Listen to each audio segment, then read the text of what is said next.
I would get oily after about half an hour and it wouldn't be this glowy look, like dewy, pretty, glassy skin. It would look like I dipped myself in water-based lubricant.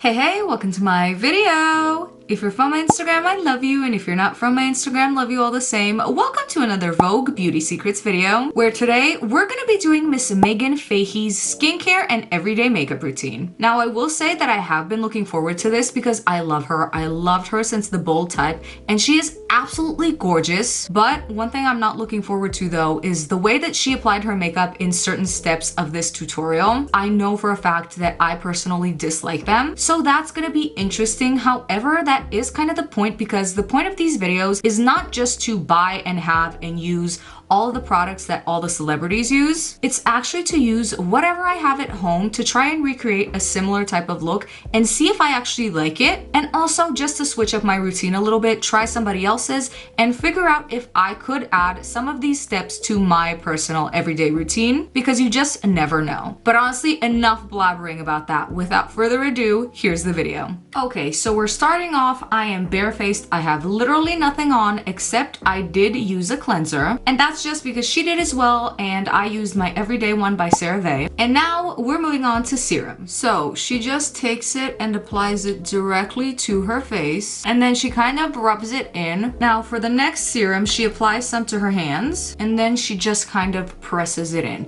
So the first serum that I used was by Catrice Cosmetics. It's the Hydro Supercharged Serum, and this is like a pineapple infused serum with vitamin C. Then she moved on to eye cream, and so I will as well. So I normally use either one of these by Kiehl's. So they're the creamy eye treatment with avocado, and this is the powerful wrinkle reducing eye cream. And if I know that I'm gonna put on makeup like I am today, I use the wrinkle cream, and I am gonna use a tiny little amount because I don't want my concealer to move or look weird in any way. So I'm just applying this with my ring fingers and making sure that it's well absorbed into the skin. So now she moves on to moisturizer with sunscreen, and I don't have a 2-in-1 type of situation. I have my moisturizer and then I have my sunscreen, so that's just what I'm gonna use. So as far as moisturizer, I'm using a gel one by Kiehl's. Again, I'm making sure to get the neck. And as far as sunscreen, this is the Play by Supergoop. I do really love this one. It doesn't break me out, and it also looks nice underneath makeup. Okay, now we're moving on to a lip mask, and I'm gonna use this one by ColourPop. Honestly, when it comes to overnight masks, this one is super affordable, and it feels great on the lips. Also, this is a great trick. I love applying lip balm on before starting my makeup routine, because then by the time you're done with your eyes and your face, your lips are gonna be nice and moist. Hate that word, but they are. So now that we're done with all of that, we can move on to the makeup, which is the part that I am most excited about. So we're coming up to a part that I really dislike, and we're gonna use foundation. However, she just sort of applies it with her fingers, slathers it on like sunscreen. And you know what? Obviously, there is nothing wrong with that. I know a lot of girls like that, obviously. Do you? However, I just, for whatever reason,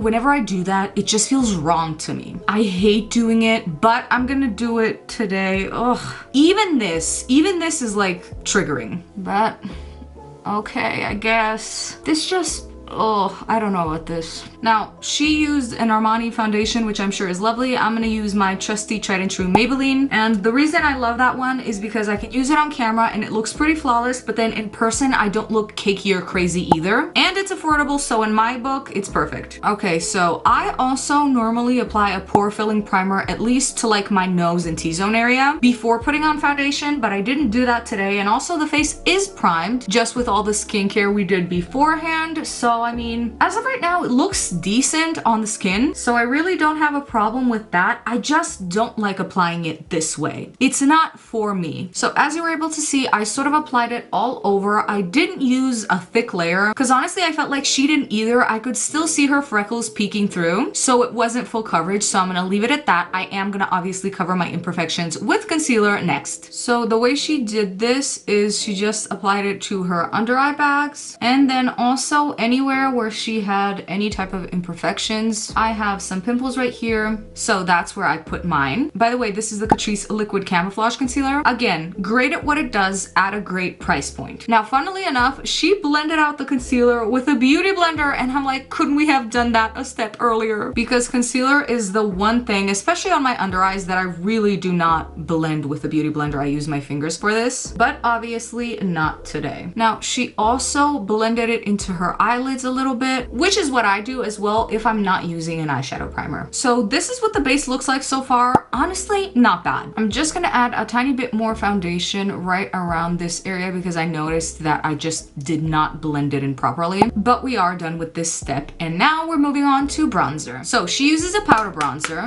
taps it out, and applies it to her cheeks. Now she applies it fairly low, and that's how I used to apply it. These days I try and go higher, but she did apply it pretty low, so I'm gonna do that as well. She also just applied some haphazardly on her neck like this. I'm gonna apply a little bit on my double chin, and honestly that's kind of it. Pretty simple, which I do not mind. I would just also add it to my forehead a little bit, but again, this is not my tutorial, honey. Now we are doing blush. So use your favorite blush. This is the Bonfire. Literally use this every day, and I just applied it to a brush, and I'm applying it on top of the bronzer now. My objective is always to look like a clown when it comes to blush, but I realize that's not everybody's objective, so I'm gonna try and tone it down today. Famous last words. By the way, side note, I like using both of the shades in this blush duo. I use Victory on the lower pocket of my cheek, and then I use Pre-Party on this area, sort of like a highlight, because it has these beautiful gold flecks and it looks beautiful in the sunlight. So now that I look like a blushing bride, or at least that's my hope, I'm gonna completely erase that. I'm gonna use my beauty blender and just go over the spots with the blush with that, and I'm basically using whatever's left over to sort of tone down the blush a little bit, and Meghann did this as well. So we are now heading into mascara territory. This is another one by Maybelline. I honestly feel like all of their mascaras are great, so I'm just applying it all over my lashes, and I'm using a pretty decent amount because she did say that she was a lash girl. Okay, we're finished with that, and now it is eyebrow time. And if you have been watching this channel, or at least one of these tutorials,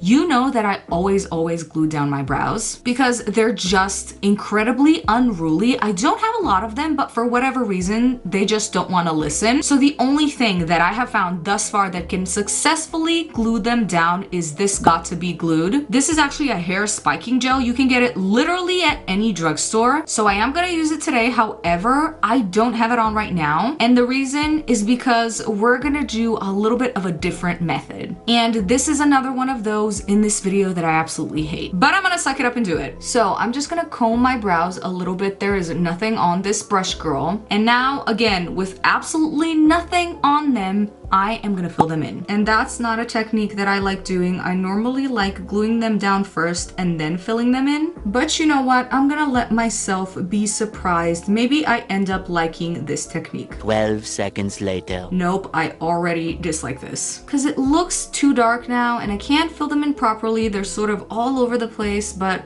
I guess, girl. And now that I've done all of that work to fill them in, I'm gonna essentially walk all over that by applying gel on top.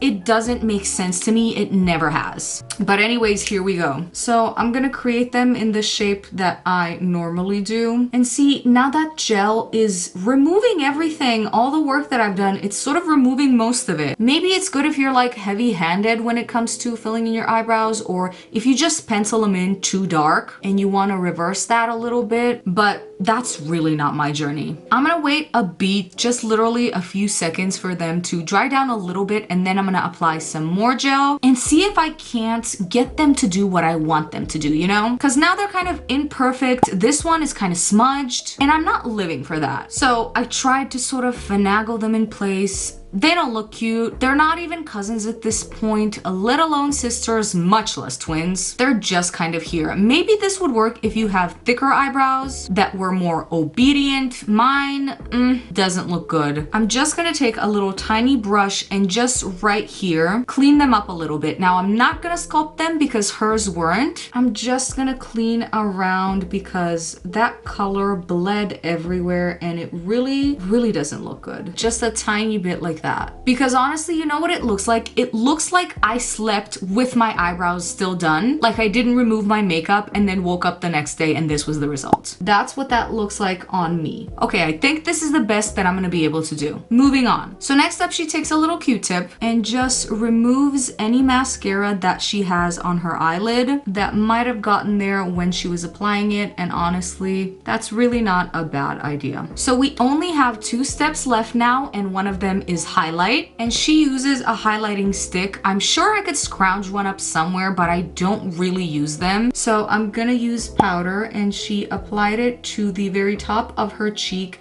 in sort of like this L or C shape. Now, I would normally use something that has a bit more shimmer or glitter in it. For example, the Fenty Gloss Bomb in How Many Carats is literally my all-time fave, but hers really wasn't shimmery. It was just sort of giving glow from within. She also applied a little bit to the tip of her nose. Okay, so that's what that looks like. Honestly, my whole face is pretty glowy because of all the moisturizers and things, and also we didn't set any part of the face, which scares me personally. My under eyes crease, and I can get quite oily around my T-zone. So I would personally not leave the house without setting at least those areas, but hey, that's just me. Now, the last step, we're doing a sort of peachy pinky lipstick. I've been using liquid recently just cause otherwise it gets all over my Invisalign and it's not cute. But she didn't use liquid lipstick. She used this sort of Armani hybrid that's somewhere between a stick and a gloss. But I'm gonna use this Pat McGrath lipstick, and this is in the shade Christy. So she basically just applied it all over her lips like this. I look crazy. So then she just took her finger and smudged it all over her lips. Oh God, I hate that. I hate that. And that's basically all she did. Let me let my hair down and we can chat. Okay. So honestly, I really don't look that bad in person. Sometimes I look slightly crazier on camera because the lights wash everything out. In person, not that bad. What I actually really like is the glow from within that my skin is giving. And that's probably because we prepped it really well. So that's amazing. Kudos for that. But also otherwise, it's really not bad. I would go out in public looking like this and I wouldn't really need to fix anything per se. It's just not how I would personally do it. And let me tell you why. So first of all, I would get oily after about half an hour and it wouldn't be this glowy look, like dewy, pretty, glassy skin. It would look like I dipped myself in water-based lubricant. And that's just not the look for me. Also, I hated applying the foundation on with my fingers. I would use a beauty blender or a brush. And I also hated applying the lipstick the way that I did because I would just either apply some and then rub my lips together, or I would apply it with a brush. I wouldn't just normally smear it around with my finger.